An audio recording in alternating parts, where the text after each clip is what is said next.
Donald Trump has pledged to expand Obamacare into socialized medicine. It's dead. It's going to, look, Obamacare is dead. It's going to be repealed. It's going to be replaced. Obamacare is a disaster. Obamacare is going to be repealed and replaced with something so much better. And unlike Donald Trump, I will never compromise away our Second Amendment right to keep and bear arms. So important is our Second Amendment. The politicians are chipping away at it day by day, night by night. It gets weaker and weaker. We're not going to let it happen. We are going to protect our Second Amendment. If I'm president, you can count on it 100%. Donald Trump supports Planned Parenthood. And absolutely they should be defunded. I thought, it was so cavalier and so horrible. I just thought it was incredible. So anyway, the answer is, in my opinion, they should absolutely be defunded. Should American taxpayers, though, pay $500 billion to that organization? No, I said defund. I didn't say pay. Yeah. I said I have a lot of respect for some of the things. They do the cervical cancer on women. They do many, many good things. I know many women that no taxpayer money. No, not while they do abortions. I've made that clear. Donald Trump pledges to be neutral between Israel and the Palestinians. How important, though, is our alliance? They're our number one ally in the region, and that alliance has been, well, fractured in a big way. Israel is so important. What Obama has done to Israel is a disgrace. It's a disaster, and we have to protect Israel. Donald Trump says he will keep in place the Iranian nuclear deal. Never, ever, ever in my life have I seen any transaction so incompetently negotiated as our deal with Iran. Donald Trump promises to compromise with Harry Reid and Chuck Schumer on Supreme Court nominees. What criteria would you use to pick somebody?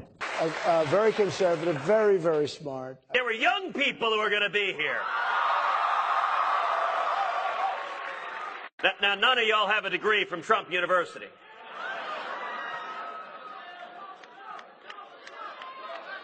Listen.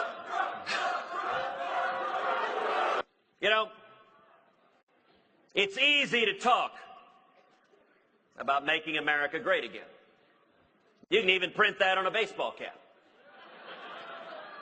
But the question is, do you understand the principles that made America great in the first place? Carson was suspending his campaign. That was false.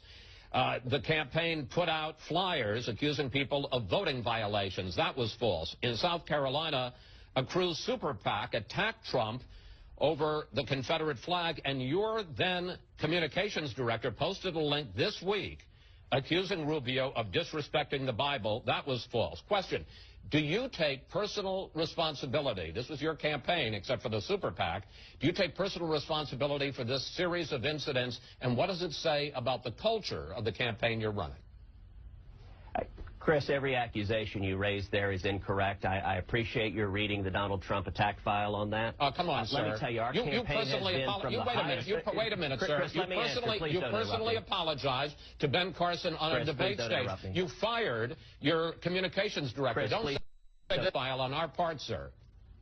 Chris, please don't interrupt me. Our campaign from the beginning. Please don't say that. Accuse me of something I didn't do. Go ahead, Chris. Let me know when I'm allowed to answer. Well, don't accuse me of doing something I didn't do. Two of those things, you apologized for one, and you fired your communications director. Don't say this is the Oppo file.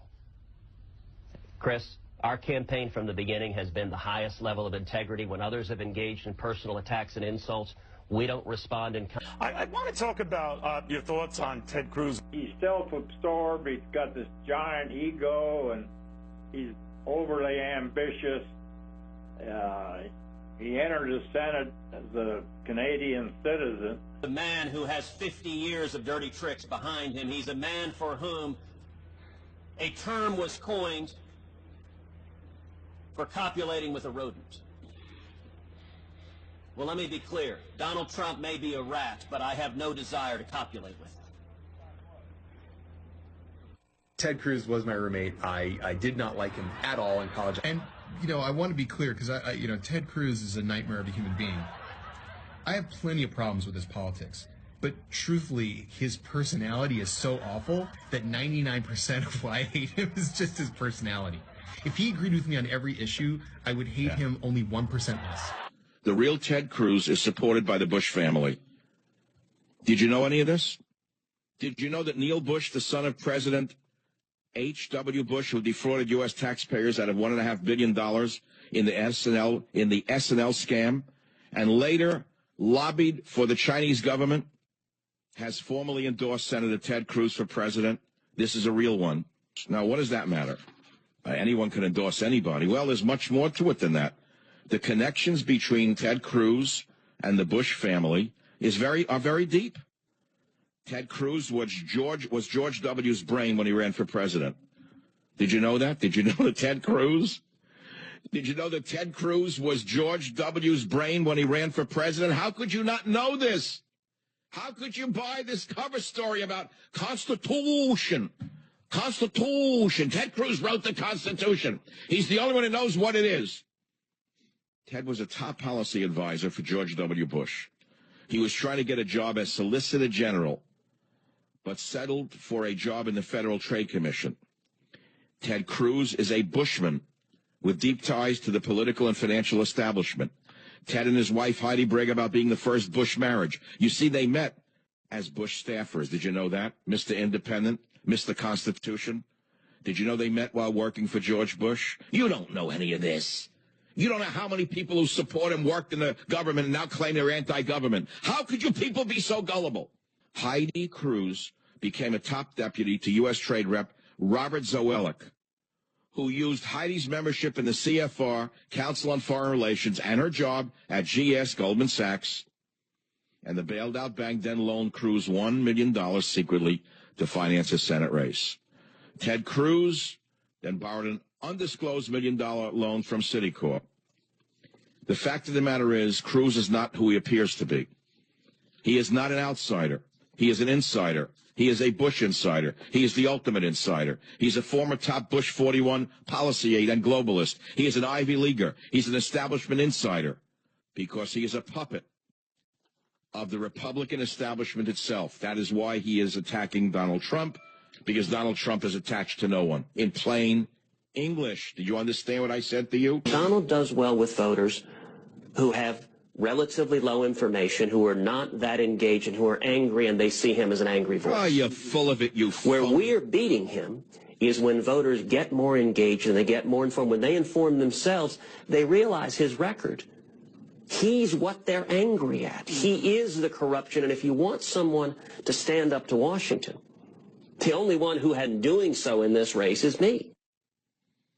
Ted Cruz is a phony through and through. I'm not going to sit on the fence about him anymore.